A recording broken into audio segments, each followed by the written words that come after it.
Carol grabbed the milk crate and dumped out its contents again.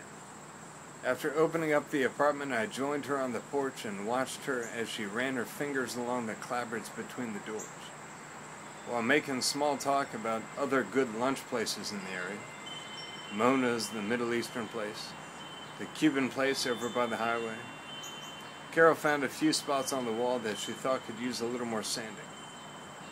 She hit them quickly with the block and sandpaper, then ran her fingers back over each spot. To make myself useful, I picked up the scraper again and went around to the other alley. The southeast side of the house was dark and overgrown. The neighbors had bushes and trees that shaded the alley and poked through the fence. The southeast alley was also narrower. It would be tough to use the latter. Towards the back, I noticed part of it had already been scraped. I ran my hand along the old coat of paint to see if it was sanded, and it had been. I gripped the scraper tightly and went to work, picking my starting point near the middle of the house and working forwards. When I got to my tiptoes and ran out of reach, I went to Carol and said I was scraping the other side and needed a ladder consultation. I was wondering how she had done it the day before. It wasn't the most complicated puzzle, but I was enjoying working under her tutelage. I wanted to discuss the work and defer to her greater judgment. Should the straight ladder be used in such a narrow alley? Or did she have a stepladder that would give me the extra height I needed when set up sideways? Stand on the fence. Of course, I answered quickly. The fence. I shook the fence and it was solid. As instructed, I climbed it, kicking away the tips of bush branches poking over, and stood on top, bracing myself with one hand on the house. For an hour after lunch, I prepped the darker side of the house for painting. I scraped, sanded, then resanded certain spots per Carol's evident higher standards. Very subtly, she had motivated me to improve my performance. I found myself thinking about the work more. I had started the day thinking about the idea of work, but now with a little management, I had become more focused on my actual actions and the results. I was also working faster. It was 2 in the afternoon by then, and Carol wanted to finish the entire house that day. Everything but the trim, which she said she would tackle window by window in her spare time the following week. By 2:15, I was ready to paint. Carol only had one brush and said she'd go pick one up at Harry's and be right back. She told me to get started on the upper triangle while she was gone, and then added, getting into the truck, that she needed to make a quick stop at her friend's place on the bayou. She'd be back by 3 or 3:15. Carol had been gone 5 or 10 minutes when an old Ford Bronco pulled up. The truck was a classic middle to late 60s model, slightly smaller than its newer Bronco cousins, but also much more stylish, especially when well cared for. A bit taller with a shorter, narrower wheelbase. In its day, probably as good a small truck as any. This particular one was clearly the owner's baby. The paint job, whether recent or just well maintained, was the traditional teal blue, and the bulbous convex hubcaps shone like mirrors. The driver of the truck parked in the spot Carol had just vacated and exited somewhat noisily. He was a big guy and seemed to be arriving back from a trip. He stepped out into Orleans and put his hands on his lower back, grunted quietly once or twice, then reached back into the truck for a plaid duffel bag. He put the bag in his left hand, closed and locked the driver's door with his right, walked around to the front of the truck, then aimed his keychain at it, triggering a loud double beep. A special touch, the state-of-the-art alarm system for a car that predates them. When the big guy reached the sidewalk, he stopped and looked up. "Who are you?" he asked bluntly. "Mike," I offered minimally. "Mike Ashern. I live here." I was Michael to Carol, but to this guy I would be Mike. "Howdy do, Mike," he said with a casual note of condescension in his voice, or so I interpreted. I hope Carol's paying you for that. What business is it of yours? We worked something out, I assured him. The other tenant, the man in the boots. I stood at the edge of the porch roof and put down the paint can. He was big in a big eater, formally athletic kind of way and looked square in his middle 30s. Where's Carol? Carol went to the hardware store, I told him.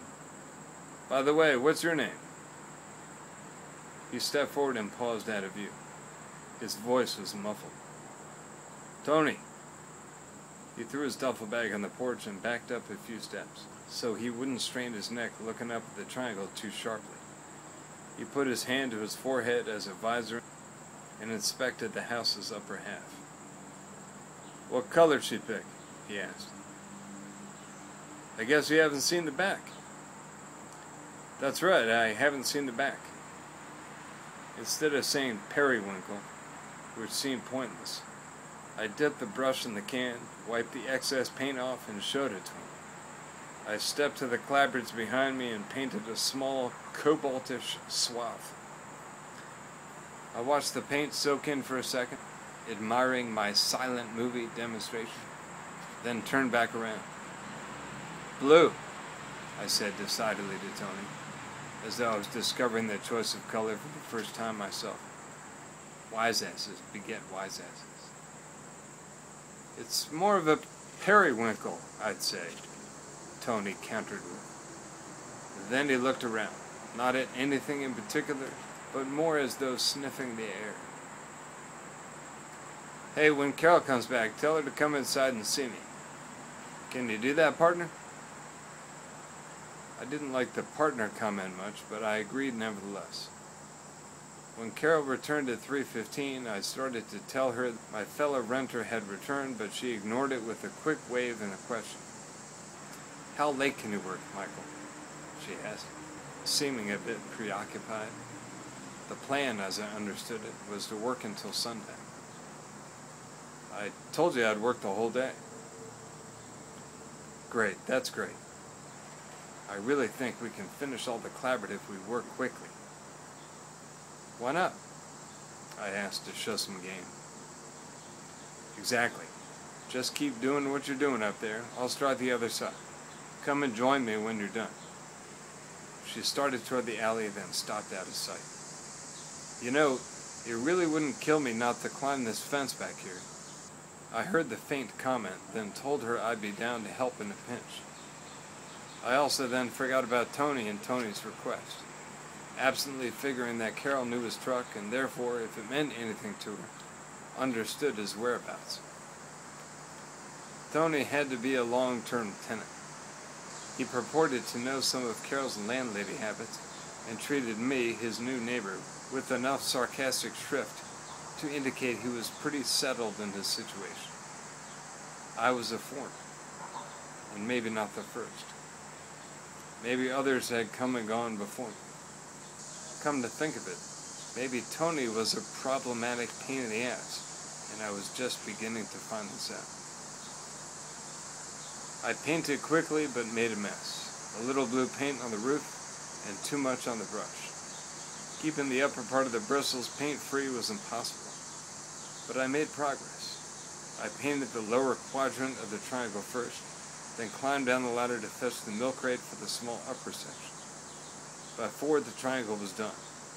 There was blue paint on the fascia, but the trim paint would later cover it. I loosely closed up my can, grabbed it in the same hand with the brush, and descended to the ground. I went to Carol's truck for thinner, so I could quickly clean the brush and hide the glaring evidence of my poor technique.